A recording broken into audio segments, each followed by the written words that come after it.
Hello and welcome to Best of Five, your weekly FGC talk show. I am not your regular host, Ilan. Ilan is feeling a bit under the weather, so we're going to have to wait one more week to see his new digs and experience his Google Fiber. I said that in a really weird way, and I apologize. Uh, but we do have a wonderful show tonight, and we do have, as per usual, the wonderful, the talented, the hype, especially after this week's news, the Purple Sharpie. Buff Velvet. She requires buffs main 6. She's not powerful enough yet. I'll tell you when she is. Yeah, I don't know how true that is. I don't know It's how. very true. You can take my word for it. I've never in any way, shape, or form said anything untrue about a character in fighting games ever. Ever. Never. Ever. Okay. Never, ever. Well, you know what? I've got someone to perhaps push back on that narrative a little bit. Someone who might be able to challenge you. Joining us this week, a very special guest will be joining us throughout this show, representing Vortex Gallery. It is DJ Cream on the ones and twos. Daryl Bunao. Daryl, how you doing? Hey, I'm doing great. I am subbing in for Ilan this week, and I have no, what is that called, like a teaching schedule planned, so we're just doing it live. By the way, if you're not downplaying your character, you are not a true esports competitor. I mean, that's true. That's true. You know, we all main honest characters. We all. But I think what probably is honestly the most honest of all of these is Die by Sword, who is subscribed for 45 months. Thank you so much, Die by Die Sword. by Sword, yes, thank you for subscribing 45 months in a row, as well as Zero Star X, who is subscribed for 17 months in a row. We do greatly appreciate all the support that you give us, whether it's by subscribing to us, following us on Twitter, on Twitch, Spotify, wherever you get your podcast. We appreciate the support. It helps motivate us to do the best that we can every week. This week, we've got some fun. It looked like, for a while, it looked like it was going to be a quiet week. Couple trailers, not a whole lot of big news. And then today happened, and we got some banging news. We've got a Vegas Evo event to talk about again, with some big money on the line. We've also got, since we've got Mr. Daryl here, we're going to talk a little bit about Vortex Gallery and what you can expect, because you might be hearing some things about that soon. And we've also got some new characters in King of Fighters. We've got some new characters in Granblue, and we've got a new game that's hitting some people right in the nostalgia feels. I have some very strong thoughts on who should be in that game. I'm pretty sure you two do as well. So we will get into that eventually. But we're going to kick things off with a recap of the big event from this past week. Was the CPT Chinese event.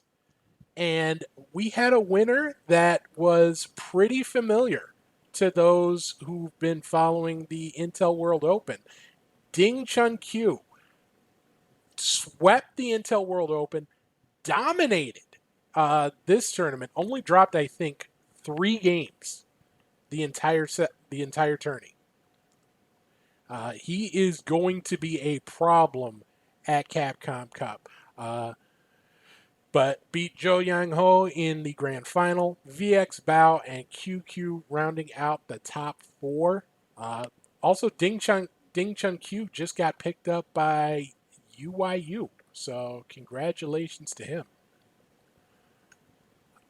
There were a couple other events that took place. I don't know if you got to see either of these. Are either of you really into soccer/football? That would be me. Hi. Daryl, I am, and I had a fantastic time this past week, I do want to add. So some people had a great weekend, some people not so much. Daryl, you take it or leave it? Yeah, I won Um, $600 in side bets. Very Ooh, nice. yeah, okay, there you go. That's how you make me Yeah. excited for that football. No, everyone thinks that my gambling addiction started inside of the fighting game community. I've been side betting on soccer games for going on almost 17 years now. this is just an avenue for Yeah. for your journey. I mean, video games are just so much easier than soccer because in soccer there's no rule against colluding at all. But fighting games, it's significantly easier. Was it the Brazil game where you lost or where you got that money off Oh of? no, it was England. the Italy. It was the Italy game. It was the other one. The Yes. I never. I'm gonna be very honest with you. In any real fight, in any real like game of Brazil versus Argentina, I almost always vote on Brazil. I almost always go for Brazil, and I almost always lose my money every single World Cup. It's really annoying. Every single match where I vote, where I have a choice between Brazil and Argentina, I almost always go for Brazil and I almost always lose, which is why I just don't bet when they play anymore. Because Messi's just dumb. It's silly. he was a cheat code. He got player of the tournament, most goals, most assists. Messi always does. That's the reason why. Because Well, Messi's he literally never won. like He never won with Argentina. He won with club, but not country.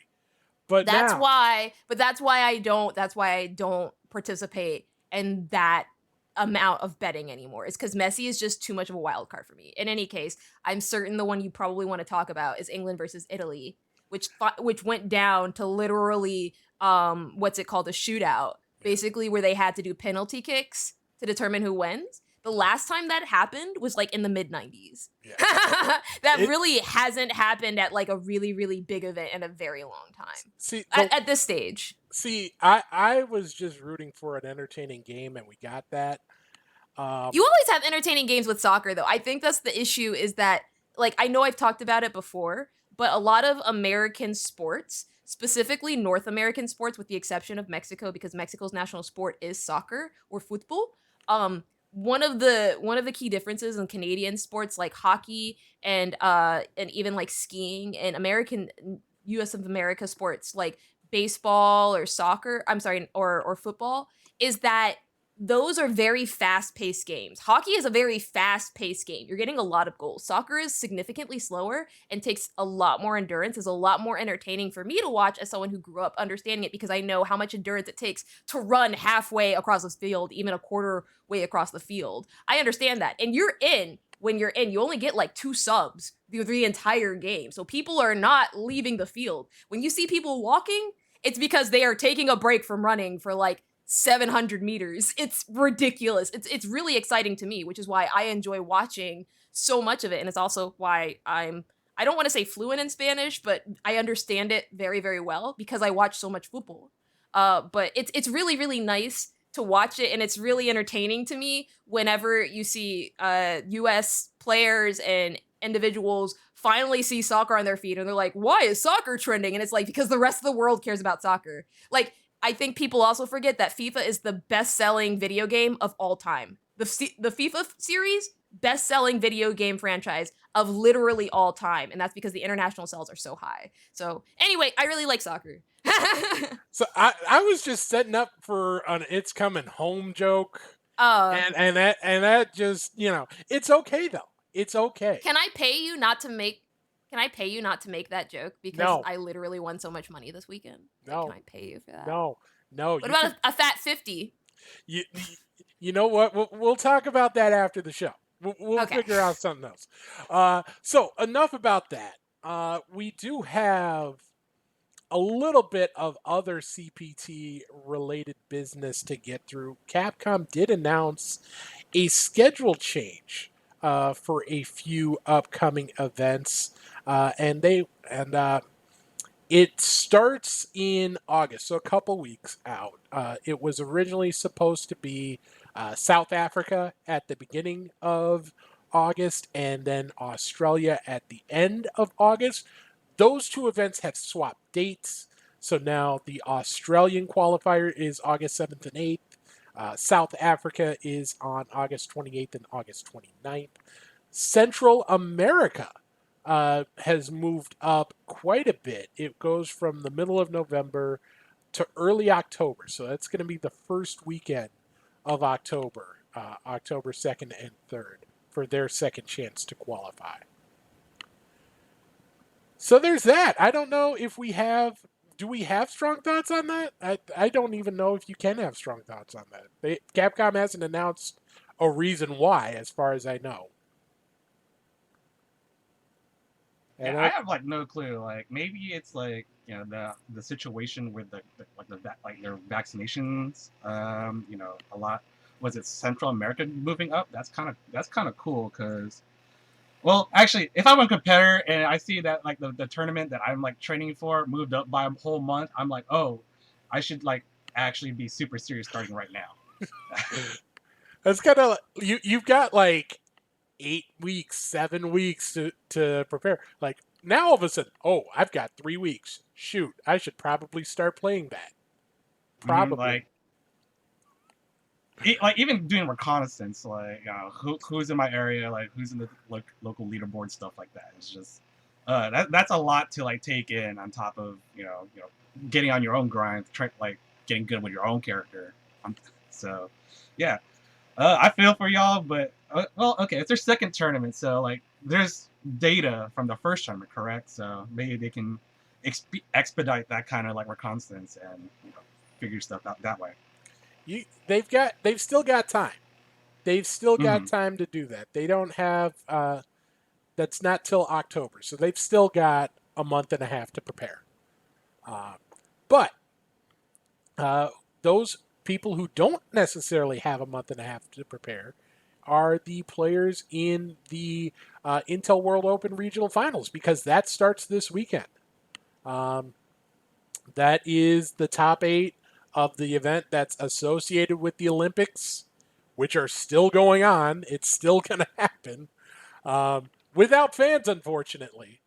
But we do have the online events to look forward to. That will be on the ESL Twitch channel, so be sure to check that out starting on Friday. So that goes Friday through Wednesday. It's a weird format. I don't know if you have seen anything about this, but it's a top 8, but it's split over 2 days. I mean, we have to remember that what they're really doing this for is sponsorship money.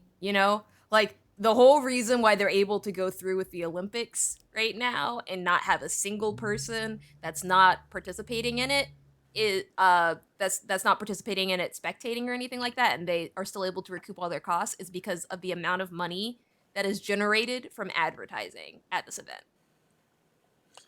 which is such a foreign concept for a lot of the fighting game community because we get next to no money from sponsors comparatively to other realms of esports. But yeah, it's a pretty penny. So we've got that to look forward to. That's this week. That's the big event coming up this week. Let's get into some trailers, shall we? We've got a couple new characters on the horizon. Let's start with what's new in the world of King of Fighters. We've got a big beefy boy coming to the roster. Check it out.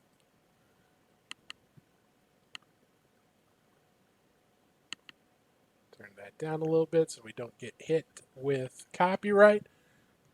But Ramon is back in the fold. On a scale of 1 to 10, how excited are you guys for Ramon? Bruh, I'm super excited. He's like a high 9, like going into 10 territory. I typically play grapplers, and like at least 1 or 2 grapplers in King of Fighters, and with the absence of like Vice and Diamond, Ramon's probably the head of the pack right now. If you will excuse me for one moment, Steve, while I do something completely and totally unrelated to any of the character archetype that we just saw. Just 1 second.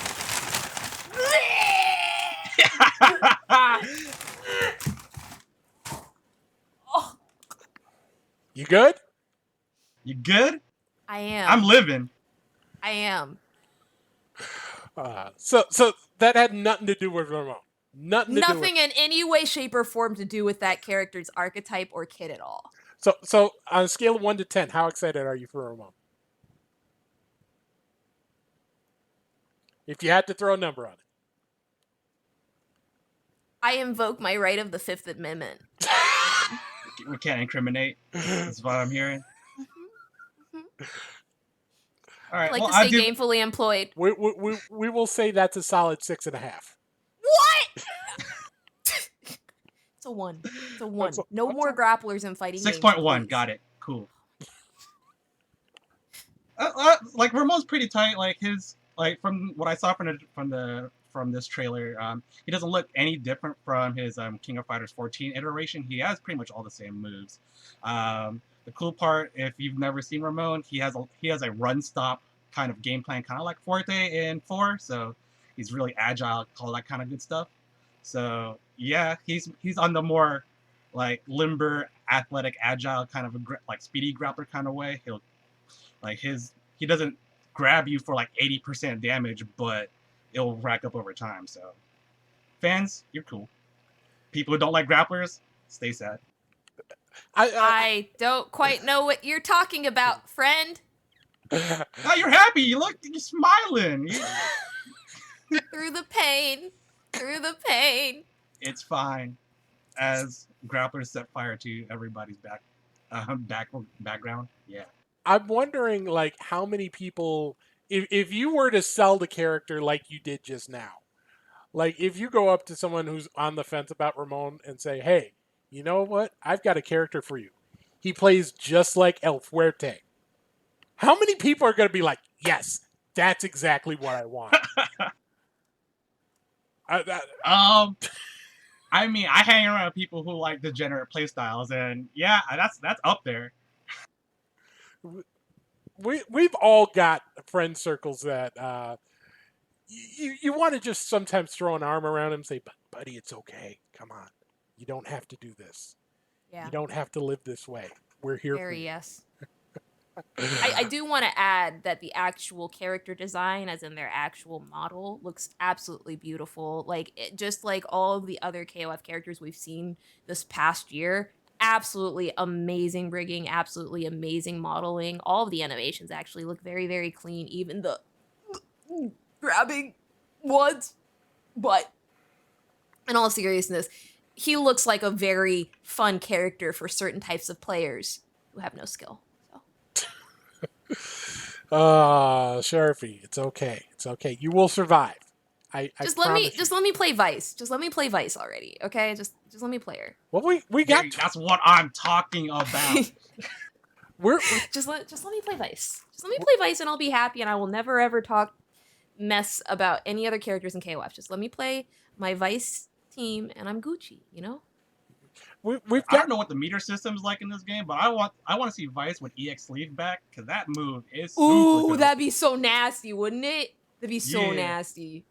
Like, how far out do you think we are from learning more about the game mechanics themselves, about, the systems, and how the meters work? I want to know what the UI looks like. I know a lot of fools were like super ragging on like Strive when they initially showed off like their like UI, UX, and like menu designs and stuff like that. So I'm not sure what SNK is doing to like keep that all under wraps. But like we're like 20 something trailers in, and we still don't have a hint on what a bar or a health bar looks like. So yeah, I'm kind of concerned. Hopefully there'll be something coming up. What's the next big Japanese like conference? TGS? Hopefully that's it. I honestly would be happy if we got any amount of actual gameplay, or even just like early beta access before Q4. That would make me personally really happy. So basically by next month was when I would be like, if I get it at any point next month or before next month, I'm very happy. But they're kind of getting to the point where it's like, okay, I actually do want to play the game now, please, SNK. I will say, not me personally, my grappler adjacent friends, obviously. Grappler adjacent. Not even your grappler friends, just your I don't have grappler friends. Anyone who is a grappler apologist, I have since cut ties with and blocked in every way, shape, or form. You can't block; they'll just grab you. Mm-hmm. That's the mix. That's how it works. I've just given Sharpie a migraine. I apologize. By the way, Tokyo Game Show Online starts on September 30th. Oh, okay. So we've got a All right. little ways to go before. Well, actually, you know what? September is the start of Q4 because I'm thinking in the terms of 4 months when in reality each quarter is 3 months. So that would literally be near the start of Q4. So we will see. Still, we've got a long way till 2022, Q1 2022, when we finally do get our hands on the game. There is a game where we've got our hands on it now, and that is Granblue Fantasy Versus, and we've got a new character to check out. I'm still, is it Seox? I'm still not sure on the pronunciation here. It's Seox. In Japan, he's just simply known as Six. Because that's how English transliteration works. But let's check out Seox here. Brand new character just launched or just released. Like last night. A lot of my friends were lapping this character up. This character, like design wise, looks fantastic. Play wise, looks very.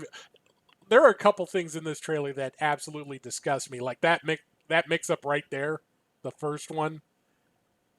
Mm-hmm. Just, oh my god, it makes me want to have the same reaction that Sharpie did for things that were unrelated to grapplers. I'm still waiting for stream to catch up. I apologize. I actually haven't seen this character yet, so I'm just watching the trailer for the first time right now. But oh god, this character looks so good. He really does. Ah. Go get him. Ah, that looks. Yo, that cross up. Ooh.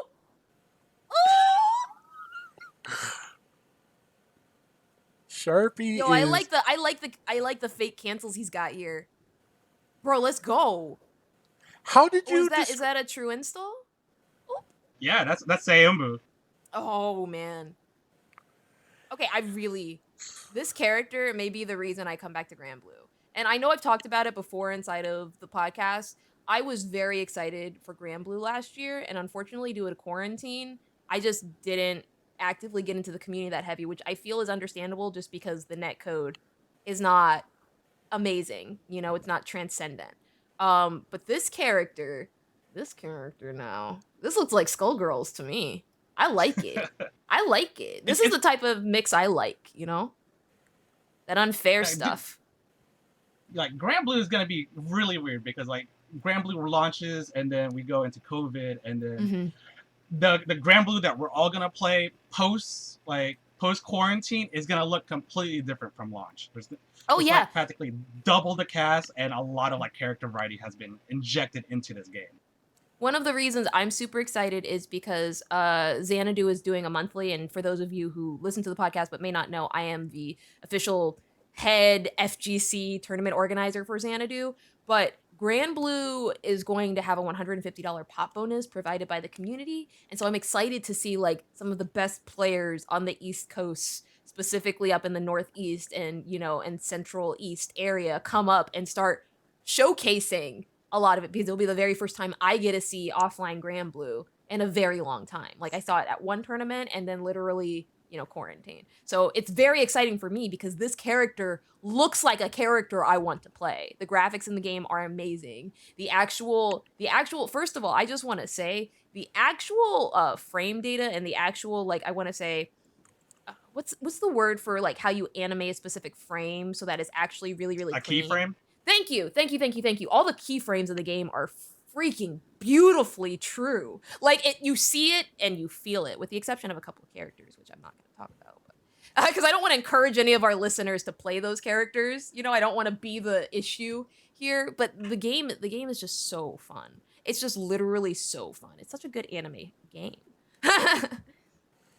I think So- like Granblue kind of like goes against like the anime grain for example. It's a more slow paced, grounded kind of like game, so it's really easy to follow. And then there are moments like this, like our boy Seox and our boy Lancelot. Them fools, you know, they live the anime lifestyle of like mixing you up and killing you with 1,000 cuts.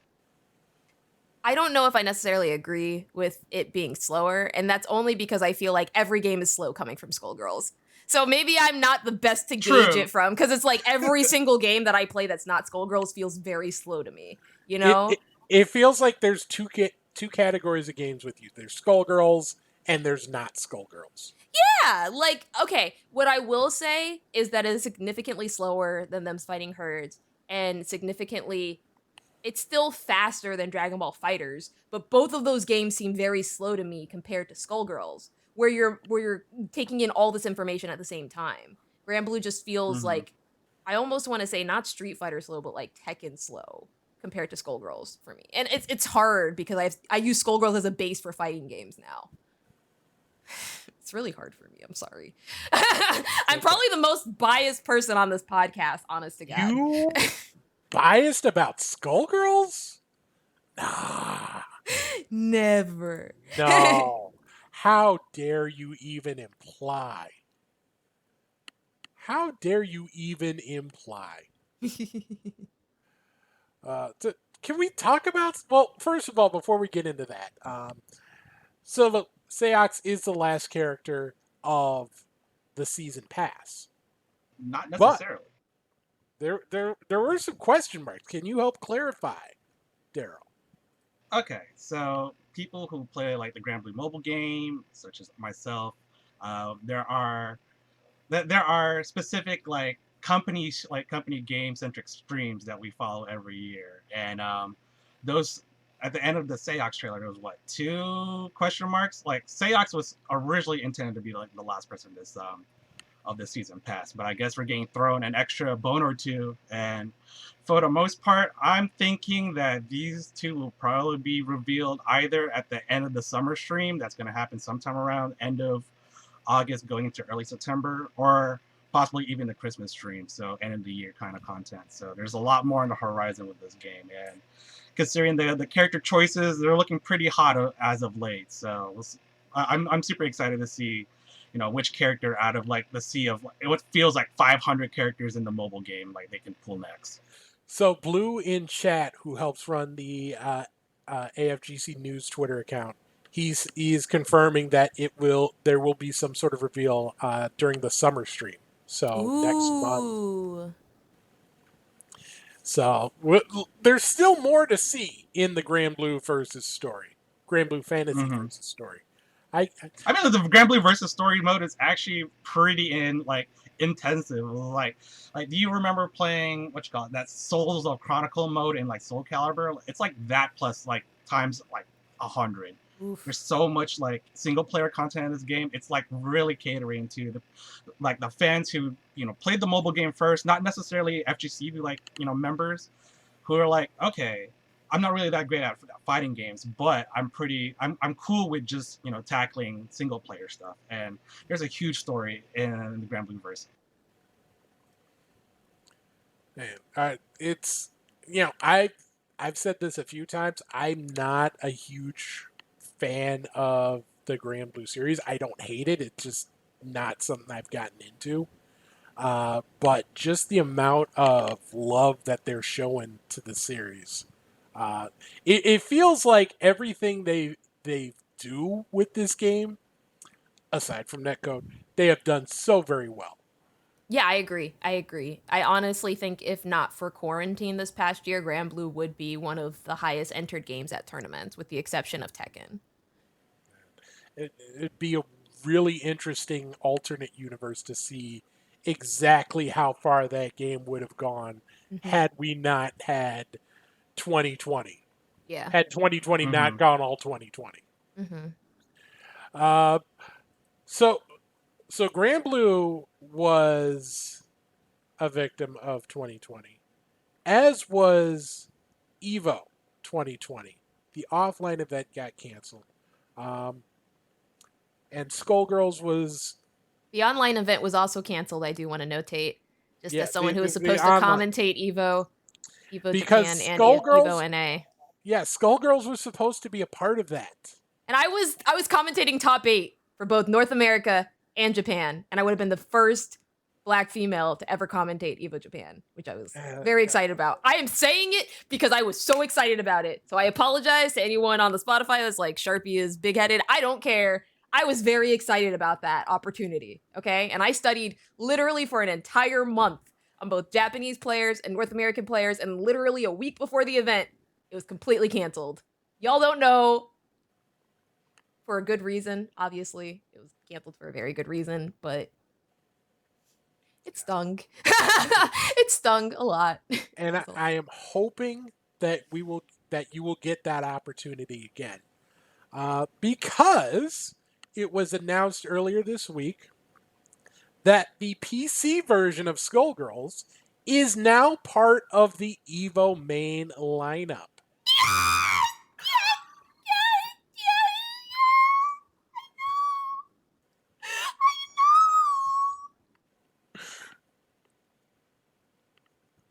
I'm okay.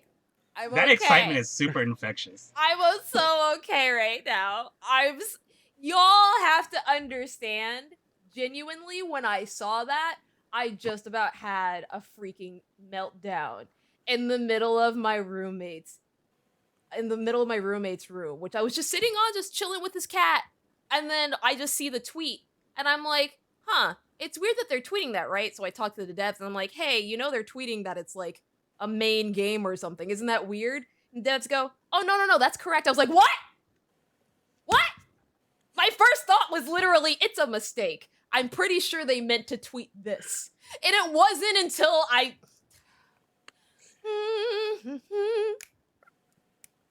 Y'all, there is a good God looking out for Skullgirls, let me be honest with you. The launch party continues. It is launch party day. Never ended. Put Skullgirls and put Sharpie and Skullgirls # let Sharpie voice Roxy. Do your thing, Twitter. So I know some people might be confused because Skullgirls was already announced as a side tournament for Evo.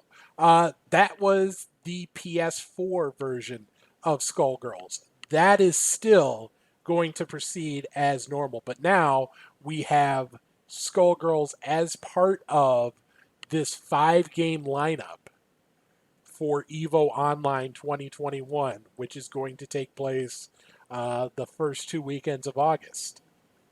Can I add why this is important, just as a member Go for of it. the Skullgirls Absolutely. community?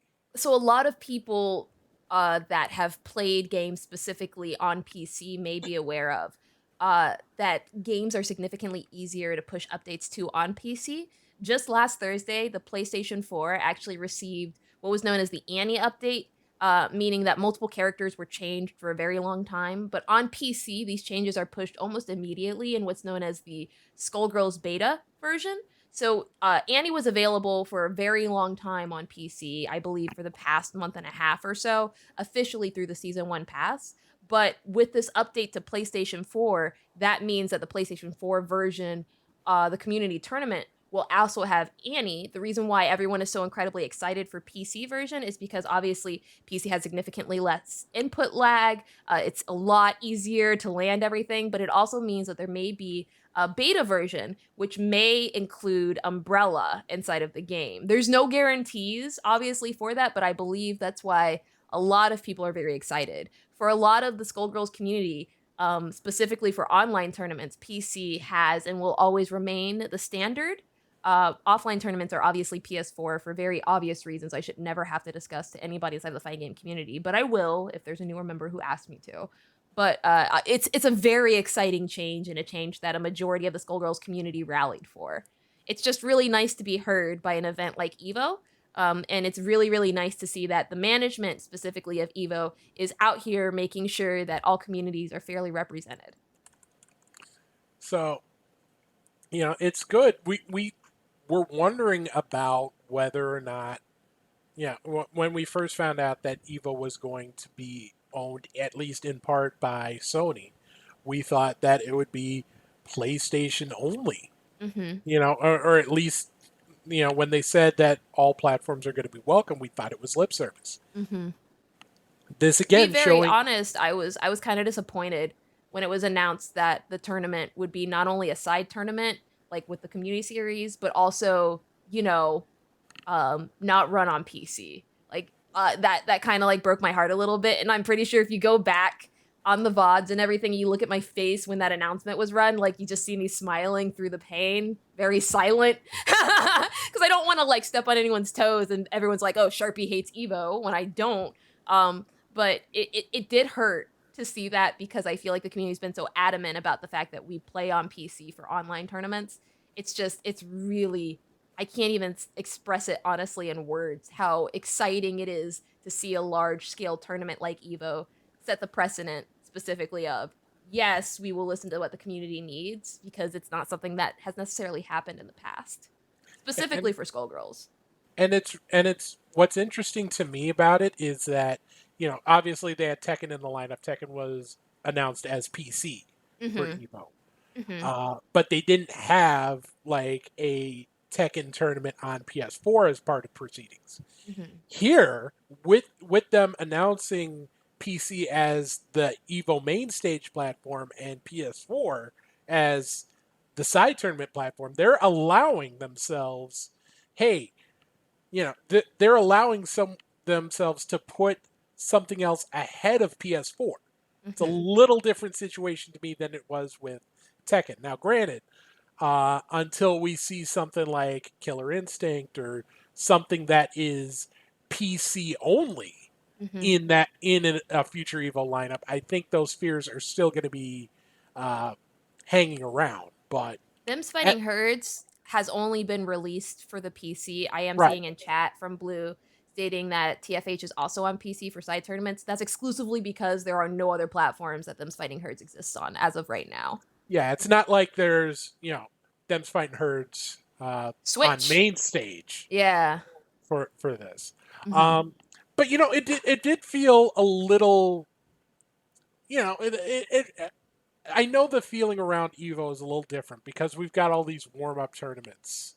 We had the FGC Arcade, then we've got these warm up tournaments, then we've got Evo itself, and it's like online tournament, online tournament, online tournament. It didn't really feel like Evo, like your traditional Evo, for obvious reasons. There's We been a did, lot of management changes.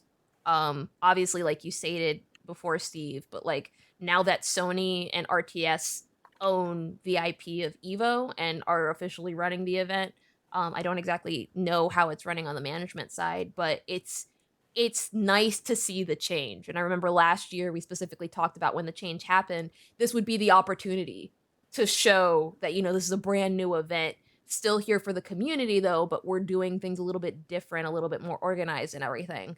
It's I see in chat that someone, specifically Xerox the Beautiful, is stating it might still be a good idea to stay cautious, but this is a good sign.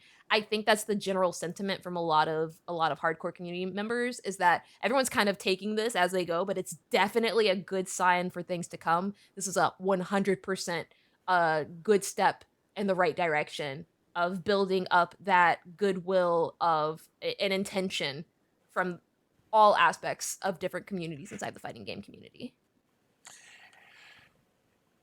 you mentioned building up, and I kind Mm-hmm. of want to go on that because it seems like these tournaments weren't really building up to anything. Like the warm up tournaments were building up to Evo, but Evo didn't really feel like Evo. Yeah, That yeah. might have changed a little bit today because earlier today, Evo did announce what they're calling the Evo Showcase, and this is there's some numbers associated with this. So this will take place the last weekend of November in Las Vegas at the UFC Apex Arena. This will be streamed. It will be the 5 Evo Online games: Strive, Skullgirls, Street Fighter, Tekken, and Mortal Kombat. Uh, 2 players from each of the 4 regions, Asia, Europe, Latin America, and North America. 2 players from each of those regions will qualify from the Evo Online event to this Evo Showcase. They'll be flown out, all expenses paid, to compete. And they'll be competing for some big money. Each of these tournaments are going to have $25,000 prize pools. So we're talking Sheesh. about That's a grip. That's a huge grip. it's a grip and a half. $125,000 for those 5 games. First of all, we've got a $25,000 Skullgirls tournament now. Wrap your Is head that the around biggest that. pot? That's The biggest pot you've ever seen? for Skullgirls For this by game? far. We've obviously some of these games have had super big pots. Strive, not so much Strive. We haven't seen that yet, but Mortal Kombat with Pro League, Street Fighter with Capcom Cup, Tekken with the Tekken World Tour. 25 G's though. It's like That's nothing to sneeze at. That's more money than Tekken World Tour did that one year where Guangzhou won. Yeah. Can I just say for the record, congratulations to Sonic Fox from winning $50,000 from Evo 2021 in both Mortal Kombat and Skullgirls. Like, congratulations preemptively to them. I don't think it's a slam dunk. I think they might do some damage in MK11, but I think there's some players who could take it from them. As someone who has actively been watching Sonic's play, I ran the very first offline Skullgirls event, and I don't think everyone understands how nasty their Annie is right now, because it's a problem. Like, it's an actual issue. I'd be very surprised if Sonics didn't take the pot, but like, don't quote me on it. Obviously, it's subject to change. There's a lot of time previously to it. One of the things I do want to call note to, just really quickly before we move on to the next topic, that is Thanksgiving weekend. But there's a lot of like high profile like football games going on that weekend. Yeah. Okay, cool. So also Winter Brawl is maybe at some point around there. Yeah. I believe Winter Brawl is very possibly either going to be the weekend previously or the weekend after that event. So it's one of those things where it'll be a really telltale sign of, in terms of like both organization, viewership, general community support, of how strong Evo has come back. And it's really going to be like that telling sign. I'm 100% calling that now, based off what type of numbers and what type of like influence that event has at that point in time. It'll be a really good sign to see whether or not like the gamble of hosting all these community events and getting everyone excited the entirety of the year will pay off, or whether or not it will just be like everyone's tired of hearing about Evo at that point in time. It's going to be very interesting, for sure. See, the interesting part is like the huge gap in between like the end of like the Evo Online series, which is going to be like mid-August, and then you have like a whole like month and a half until this this Evo Showcase. Like, can they sustain like that hype level, like that momentum that they built up all of summer, and like keep people on the edge of their seats for this November showcase? And it is a big ask. Like, historically, the fighting game community does this thing where they get very, very excited for one weekend, for one event, and then you very quickly see the numbers drop immediately after that. So Evo trying to sustain all of that hype, all of that momentum, like you stated before, Daryl, is just going to be really interesting to see from an organization point of view. So there are two things. One, when you talked about that that 1 year, the Tekken World Tour Finals, my favorite story about that was when Battle of the Strongest, that MVC2 tournament, they had a why did I want to call it a Kickstarter? A crowdfunded? Yeah. Not like the tournament donation one. You know what I'm talking about, right? The Like Matcherino type deals. Matcherino. Thank you. And their top stretch goal for the prize pool was like $20,001, and it was called "Make It Bigger Than the TWT Prize Pool," and they Damn. reached it. I seriously think that that's something that a lot of people at Bandai Namco were able to point to, like, okay, we got to do something about this. And That's then the some real next year, shade too. that is some Hmm. super shade. That's a hard call out. The other thing I wanted to mention is in the press release for this event, they called it a new FGC tradition. So I'm wondering if this is something we're going to see going forward, See, even once we're out of this pandemic situation, or at least in a better place to manage it in day-to-day life. I don't necessarily dislike that. I don't necessarily dislike the idea of having an invitational only event after like Evo, hosted by the creators of Evo that have all of this money to put into fighting games, specifically to reward really active communities throughout the year. I don't hate the idea of that. And this is not just me saying it because I know that it's going into Skullgirls. This is genuinely a very, very good incentive, especially if they keep it specifically related to communities that have really high entrance regardless, you know? Like I really like that idea because that's not necessarily something that we saw previously with the event of Evo. We saw a one-time offline event where you saw really large pop bonuses from the producers of the game or the game developers, and then that was it. Once again, I think it's a really good step in the right direction. I'm really interested to see how it's going to be implemented, and I kind of want to hold off like any criticisms that I have until I see how the implementation happens because it's such a good, I feel, idea for everybody in the community to be able to build up towards that. Well, you know, if we work really hard and we like get all of our events large enough and we focus our input on different games, then we could get to be an opportunity, a part of this large invitational only event, which showcases our game. That's a good idea. I like that. Yeah, I want to see what kind of like tradition that they're trying to set a precedent right now. Are they gonna continue with this like multiple tournament kind of thing, kind of setting up like a mini pro tour kind of deal with all kinds of different games, or are they gonna continue like holding online events for the people who are stuck at home, can't travel out necessarily, especially in like remote regions of the world?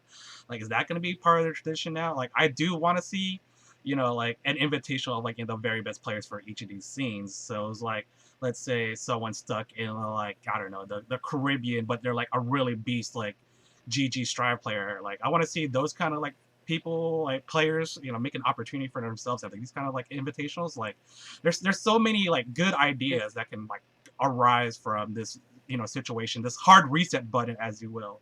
And like, I want to see what happens next year. Like, what kind of ideas will carry over from this year? What kind of insights? What kind of you know opportunities that they can provide for the FGC going forward? Oh, no. We heard what ideas they're going to carry over. That's where it started. So that I mean, that's the main idea. So yeah, this year's does feel like a freebie in terms of experimentation, but I wonder if their ultimate goal is to sort of separate the open bracket from the finals. If they want to create like just the top 8, just the Sunday experience, and try and take that part from Evo and put it up for the world to see, and kind of shoo the rest of that 2,000 down to 8 to the side. That's something I'm kind of fearful of, but that remains to be seen. Like I said, it really comes down to the implementation, right? Yeah, and this year is going to be a lot different. So it's going to be the case for 2021. We'll see what happens going forward. There's a game that we might see on the Evo show stage in 2022. If it doesn't go Ghost first, am I right? That's all right. we're going to fill as many Nickelodeon references in the final 30 minutes of this show as possible. I'm just warning chat now. Gotta blast, everybody. Gotta blast we through gotta, all of these. We got to blast through this trailer for a game that was rumored. Rumors about this started making the rounds a couple days ago. It was announced earlier today through IGN. Let's check out the trailer for this brand new, totally original concept. Are you ready to brawl? Are you ready to brawl? I'm ready to salute some shorts here. I think all of these stars are ready to brawl, to be very honest with you, Steve. Dude, we gotta fly away. So we're talking about Nickelodeon All Star Brawl. This is a Smash Brothers type game from the developers of Slap City. So you see do we officially, I apologize for interrupting, but do we officially know that the developers of Slap City are working on this, or did we exclusively see, because one of the things I saw was that people were exclusively seeing their name there underneath. No, they may not be the lead developers on it. In the IGN press release, or in the IGN article / press release, it is being developed by Ludosity, who is the developer, and it's being published by, or it's being co-developed by Ludosity and Fairplay Labs. Okay. And then it's published by Game Mill Entertainment, who published a couple of other Nickelodeon games as well, like the Kart Racers game and Nickelodeon Kart Racers 2. Ah! Real monsters! Real monsters. You know what? You all don't appreciate me. That's really what it is. I have stuck 5 very good puns throughout the entirety of this segment. They are noted. I have 4 more to go through that I just wrote. Only 4? Come on. Get on my level. This is why she's like, look. A baby's gotta do what a baby's gotta do. Okay, Steve? And if you're not the baby, I don't want to hear it. Oh man, I just got $200 in my pocket here. I can give you a couple if you want. Topical. Well, as long as it's more than 2, Steve. As long as it's more than 2. It's not more than 2. It's not more than 2 because we're topical. We're topical. You should be happy with what you get. How many Reptar bars can I buy with $2, Steve? 0. That's how many. You can buy 1 Reptar bar, and it will turn your tongue green. I'm just gonna go home in the world with my little cat dog and see you later. Okay. You know what? I don't understand it. I need Clarissa to explain it all. My cousin Skeeter can explain it to you. We are. Here it goes. All right, we need to stop. We need to stop. You guys had a real good rally going on. I don't want to step in that hot fire. You're supposed to interject, Daryl. You're supposed to be our Ilan. Nah, dude, I ain't getting in. I'm not trying to step into this battle, dude. You gotta be ready, man. You can't just come up here and expect to avoid all of the mudslinging. You gotta be ready to go. Yeah. So what you're telling me? I need to go. I need to go like wade in the green slime and like let that. There we go. Soak in. There we go. Maybe you could go, into a pineapple under the sea and just figure some things out with your bubble buddy. You know? No, I'm good. You can see me over at Nick Arcade. Ooh. Okay. I like God. it. I like now it. that jingle is going to be stuck in my head. Oh man, hey dude, you got it. We have fun here. I do want to appreciate that this game is so cross-generational. Mm-hmm. It is, because you got the old stuff, you got the new stuff. We actually have some of the characters announced. Danny, for the old school, you've got Oblina from Real Monsters. You've got Danny Phantom. You've got Helga G. Pataki. Let's go. Y'all ain't touching my Helga. They got the powdered toast dude from friggin' Ren and Stimpy. Powdered Toast man. Like, if this fool ain't throwing logs at people, like, I'm gonna be so upset. Oh, log. It's better than that. It's good. Still my favorite piece of commentary from Ultra Chen when they were doing that Kusoru versus was it Kusoru versus F-Champ? F-Champ? Yeah, where he got hit with log. Yeah, as an anti-Phoenix tech, that was kind of sick. That whole set was insane.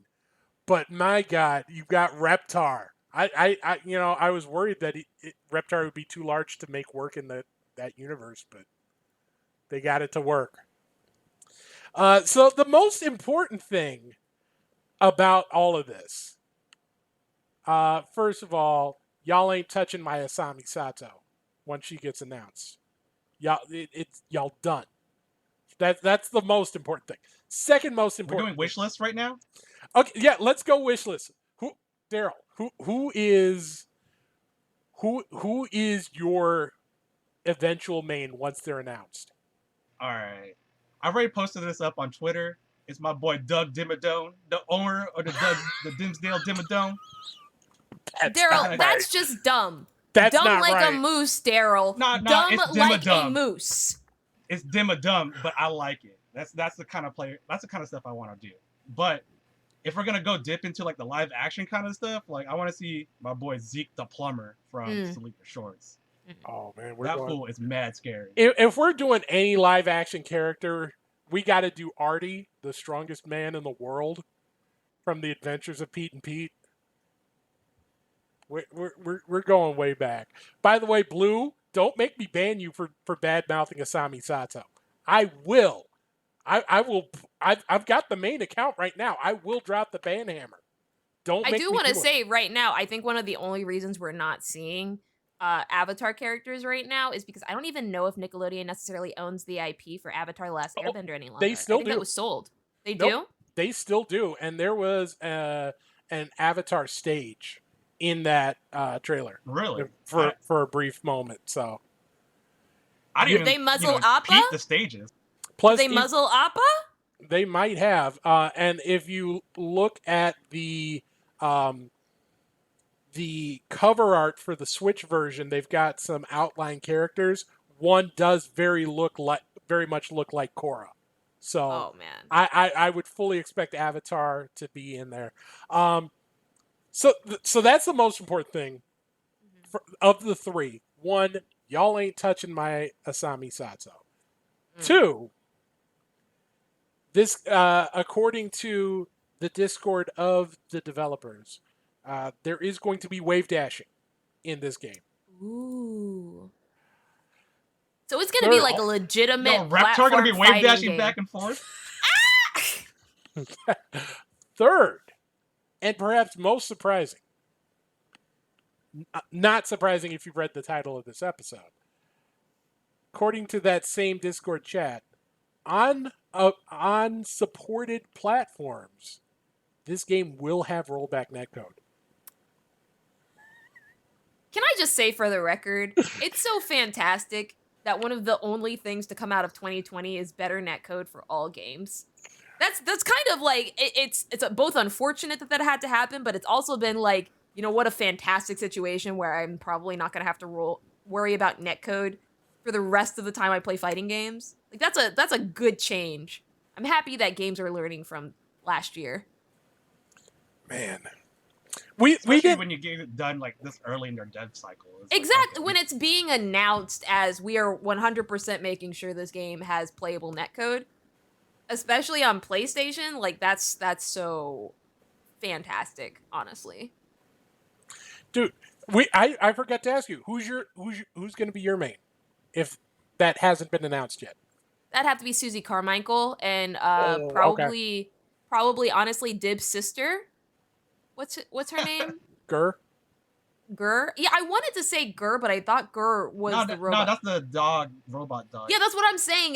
His name is Gur. Her name is, I don't quite remember right now off the top of my head for some reason. But I know what she looks like little goth girl. You know what I'm talking about. Yeah. She played that one game with the pigs. Loved it. I loved her, honestly. Like a lot of people, I feel like she was the first representation gamer girls really got ever. And also Johan Vasquez is like just he's an absolute inspired artist. But she was an amazing character. Gaz. Yeah, There you that's go. right. Gaz. That's right. Gaz. It's not Gur, it's Gaz. Yeah, So I would want Gaz, and I would also want Susie Carmichael or Cynthia. Cynthia is in the doll from Angelica's. Cynthia's gonna be an item. She'd be a little micro character like Pichu in Super Smash Brothers, you know? We did ask Twitter who they wanted to see in this game. Let's go through it. It is the question of the day. Which character do you want to see in Nickelodeon All Star Brawl? Friend of the show, Efren, wants Quail Man, who's my choice. Y'all ain't Quail Eye is gonna hit you hard. Also, Brendan Stimpy. Velociraptor wants Steely Phil from Hey Arnold. Papa Lotus wants Rocco or Filbert from Rocco's Modern Life. I can Rocco's Modern Life. Rocco's Modern Life. Soul Siphon wants to mix the hell out of someone with Blue. Oh, from Blue's Clues? Blue's Clues Blue. Just here it like her special is gonna be she just puts a big blue paw print on the screen and you can't see anything. You just got a letter. You just got a letter. You just got a letter. Guess it was an L. Yo, you get to guess 3 times, and if you get it wrong, then the show's over. A Phoenix Wright type gimmick character? That'd be fun. Oh my god. That'd be really fun. Cue Ball wants someone from Rocket Power. Doesn't care who. I mean, woogity. that's how you end up with Lars. Do we really want Lars? No, but I want to call everybody at tournament a Shubi. That's gonna be Same. Yo, absolutely same. Oh, High key. my I God. want to get rid of the word scrub, and I want to call everyone shoebies, bro. You know, be the change you want to see in the world. Blaze 187 Ace wants an animated Kel with orange soda attack. Welcome to Good Burger, home of the Good Burger. Can I take your order? Who loves orange soda? I want Kel loves orange soda. You know what? I want some orange soda now. Like not even as a joke. Like that's hit that. Like some Sunkist would really hit the spot right now. But that's neither here nor there. OMG Base 2 wants Jenny from Teenage Robot. Snake Balloon wants Ugg from Salute Your Shorts. Like you that's Snake Balloon, you're a real one. You are a real one. You know, honestly, I would agree with them, but my mom has said that I need to prevent hostile aliens from annihilating us all, so I can't really, unfortunately, comment too much more on that topic. What I can say is Blue, who's in the chat, who I fully expect to defend these picks in chat. Rudy from Chalk Zone. Oh, he got the chalk. El Tigre. Oh, El Tigre was such a good show, especially after Mucha Lucha. Like, they used the same type of animation, but it was done better, you know? And then Blue, please tell me who this is. Like, oh, that's Tak. From what? I don't remember the show's name. Didn't Tak have his own video game like way back? Yeah, he also had his own video game. Yeah, he was a caveman and everything like that, and he used spells and stuff. Oh my god. Talking the power of Juju. Yeah. And it was developed by the same people who made, like, I think Jack and Daxter. God. That is, you know what? Naughty Dog made that? That's crazy. Yeah. I think, don't quote me on it. I don't necessarily remember. Oh, THQ, I'm seeing in chat, made it, so my apologies. You know, y'all gonna get on me for this one, for not knowing who that one is. Really? I'm just surprised I didn't see any Cousin Skeeter characters being requested. That was such a phenomenal show. Or even like Jersey characters. Was Jersey Disney or was it Nickelodeon? It was Nickelodeon, Jersey? right? Jersey? You know the Jersey? The thing they put on and they transformed, they went back in time and stuff? Dude, I don't remember that. Really? Maybe it's just me. And I feel like it was Disney because it was too wholesome, honestly, to be Nickelodeon, I feel. And also, why are we not talking about Adult Swim characters? Because that's Adult Swim Cartoon is Network. Cartoon Network. Kappa Mikey would be so phenomenal. Can I just say? Ugh. Yo, I want to see more like Nick Kids like stuff. Like the Blue's Clues is hella funny, but like, can we get like Dora the Explorer or like some like I don't know some Gullah Gullah Island?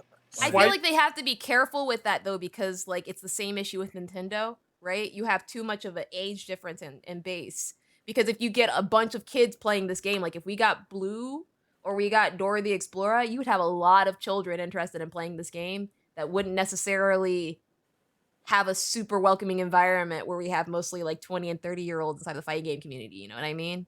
It's a difficult balance game because then you get issues where like Nintendo is like, oh, we have to be very careful about what type of events we support because of who our clientele is.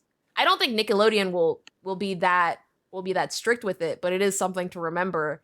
Obviously, by the IPs that we choose, they have to be in a certain age group. Otherwise, we may, not necessarily get what we're looking for here. But it looks fantastic, does it not? It's so much potential. Here's where I'm at. I feel like, yeah, it's fun to talk about the characters we want to see. How good is this game actually going to be? Like we have, I say this knowing that there are people who unironically play Shrek Super Slam at a very high level. Okay, first of all, Steve, you can just at me. Okay, you can just say it. I right, didn't want to put you out there like that. You can just say it. But also, regardless of what this game plays like, can we agree that it's already going to be better than PlayStation All Stars, which is the only All Stars it really has to beat in order to take that title? I'm with you on that.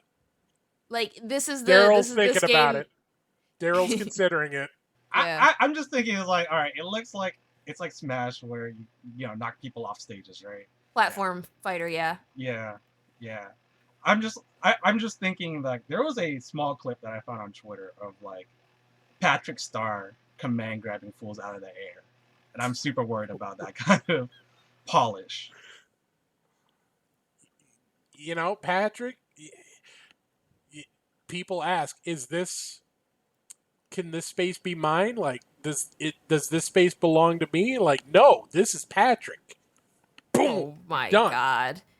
Do we have to star another one of these questions like this? That was, that was kind of shoehorned in. I apologize. I would just say, honestly, if there were any closing statements for me regarding this game, it would probably be that the Krusty Krab pizza is the pizza for you and me. No, we're not doing that. You're a goofy goober if you do that. I'm a goofy goober. Yeah. We're all goofy goobers. Yeah? Goofy goober. Yeah? What have I done, Internet? What have I done? We're too powerful. Where is Ilan? He's supposed to be stopping us right now. That's just... Dude, like a real substitute teacher, I can't control the class. We gave you the wrong names. Dude, all right. So, segue. Let's segue over because we only have 10 minutes left. We talked way too much about this. We have a wonderful guest right here. Well, right here. It's mirrored. So he's on that side to me, but visually it's this side to you. Even though if I'm talking about what it is actually to me, I'm pointing at my monitor straight ahead. So Daryl, here helping represent the tournament series known as Vortex Gallery. Let's talk about this for a second. Where did Vortex Gallery start? Because it was known under another name previously. You could say it. We used to be Anime Evo. And yeah, this past year, the move to hosting online events has kind of shown our weak point of having a name like that doesn't really give us the kind of flexibility that we want for running events in the future. So at the end of last year, we decided to go, do a reboot, so to say, and start fresh with a new name and some new goals in mind. And yeah, we kind of settled on the name Vortex Gallery for at least this upcoming tournament that we got planned in September. All right, let's talk about this tournament in September, because you said you were going through a restart. And for those of you who don't know, I've partnered with Anime Evo / Vortex Gallery before. Those schedule graphics that come out every year, they hit me up and say, hey, here's what our schedule is. Can we do that? And I put it together, and it pushes my templates to the absolute limit. So when we're super grateful every single year too. See, I feel like I've reached out to you even since like the beginning of us doing this. I feel like this year I was thinking, okay, they're gonna reset, they're gonna calm down, they're gonna run like 5 games just to get their feet under them. How many games did you announce? Like 32? So somewhere in the 30 range, and that's just unique games. Like the thing about being an online tournament is we are not shackled to a physical venue, so we've opened our doors for a lot of like international communities to run events, and a lot of them have stepped up massively this year. I think right now we got like Oceania, Brazil covered, a lot of Europe and Asia, and like Southeast Asian tournaments signed up. So yeah, there's going to be quite a lot this year. So if you pull up the Twitter account, which I'll paste in the chat, at 956 Productions, the pin tweet says that there's 26 games and 46 tournaments. That has grown since then, has it not? Yeah, so this past month we set up a volunteer forum for tournament for like TOs to sign up and say, hey, I want to run a tournament, an online tournament for this game for this region. And in past years, you're like, okay, we're gonna get like some stragglers, maybe like 10-ish tops. This year, surpassed all expectations. Like King of Fighters shattered all expectations, right? So yeah, we won't say on the show today, but later in the week we will announce the final numbers, and they're super massive. In full disclosure, I'm partnering with them again to help make the schedule graphics, and there are some surprises on this list. I won't say what they are, but there are some things on there that I saw it on the list, and I was about to message you like, dude, are you actually running this? Is this actually under the umbrella? Like at what point? Because I saw on Twitter that you posted something from a while back, from like one of the first years, that you like even a precursor to the precursor, where you talked about running. We ran a few games. I talked to Axis, and they seem pretty cool. At what point did you realize that, okay, what we're doing here is a pretty big deal?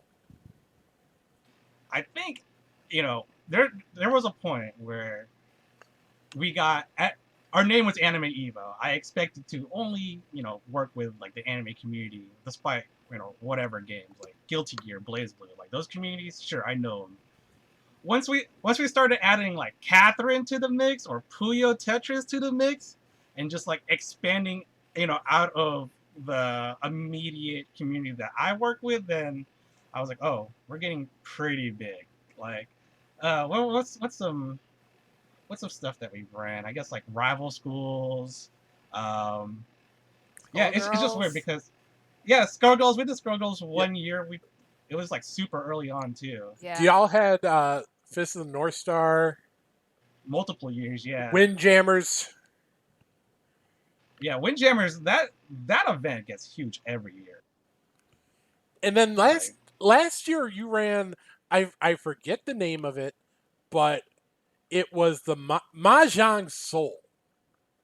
yeah, that's How coming back this year too. how Yeah. is that game so popular? Do you? I really don't know because it's like the funny part is everybody jokes that during quarantine a lot of players um, went into like retirement, right? They're in that Final Fantasy 14 retirement home. Some of us went into the Mahjong Souls retirement home, and yeah, that tournament is super big. It's really crazy too because when I look at the sign up sheets, not only are there like FGC heads, but there's also like pretty notable like Mahjong players in North America that signed up too. So it's a really crazy mix of casual and competitive Mahjong players in that tournament.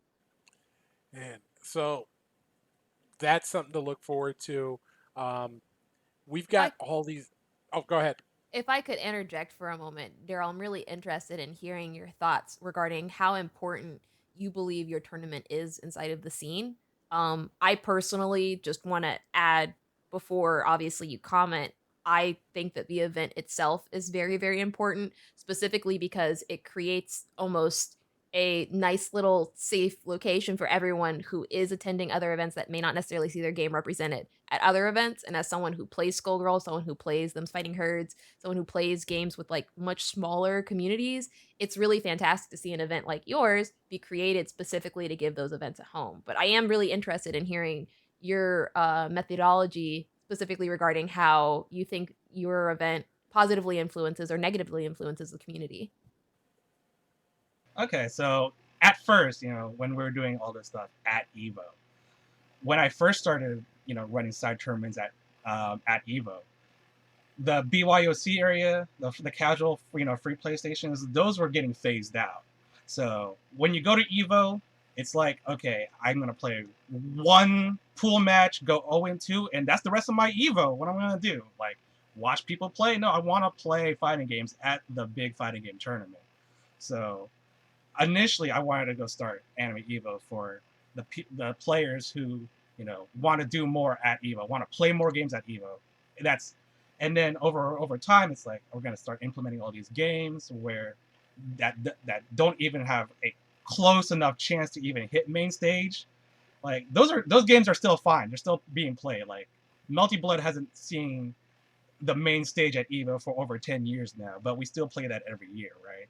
So we give a lot of players who, especially like the overseas players, do like the Japanese players that fly across the sea and go like doesn't make it out of their Blaze Blue pools, for example. Like they could hit us up, and they do a phenomenal job at like communicating with us and like being part of the community.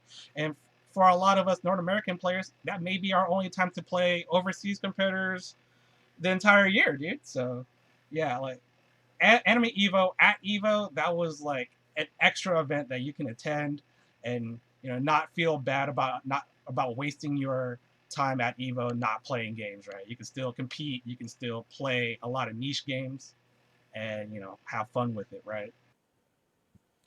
Thanks so much for that answer. It was a really good in-depth answer that I was not expecting, honestly. Have you put any thought or any planning into 2022, or is everything still focused on 2021 right now? Everything's all in 2021. Like you've seen our schedule, it's going to be very massive. There's going to be a lot of like logistics to like get through. We just finished scheduling all of these games, and it took 2 separate meetings that lasted 4 hours each to make sure Easy, that Pete. yeah, to give everybody a chance to like figure out what time slot, what day, and what streamers we need to allocate to these people, right? So yeah, it's a lot of work, but as soon as September rolls around and it ends and I get to play Melty Blood type Lumina, then I can start chilling for a bit and then start planning for next year, because I don't know what's going to happen with Evo next year. Like, are we going to be able to attend like the big convention? Are we going to have a BYOC? Like, there's still too many unknowns to plan around.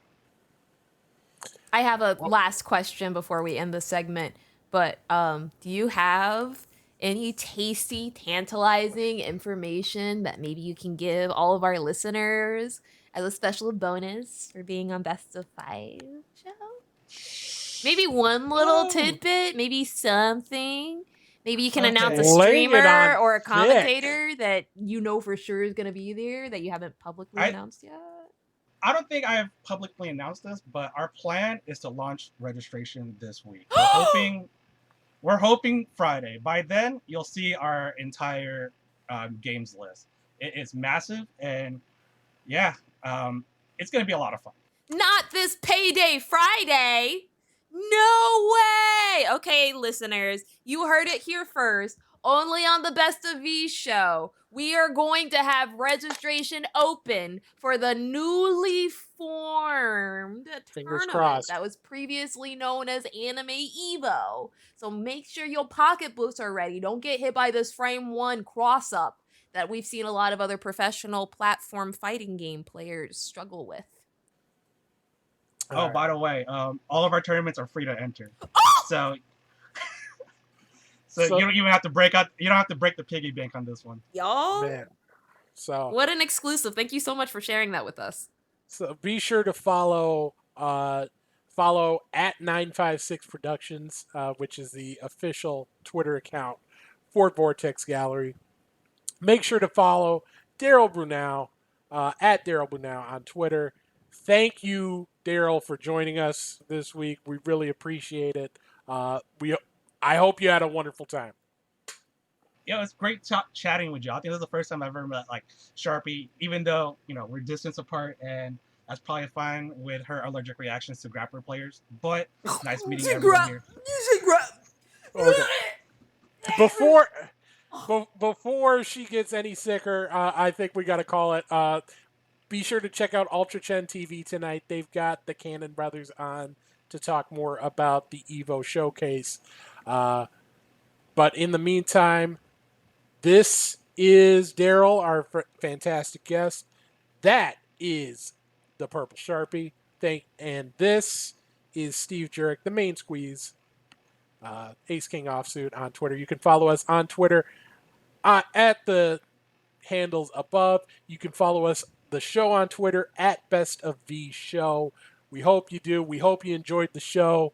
We'll be live next week, same bat time, same bat channel. Until then, good night, Canada. Every real podcaster has a sign-off phrase.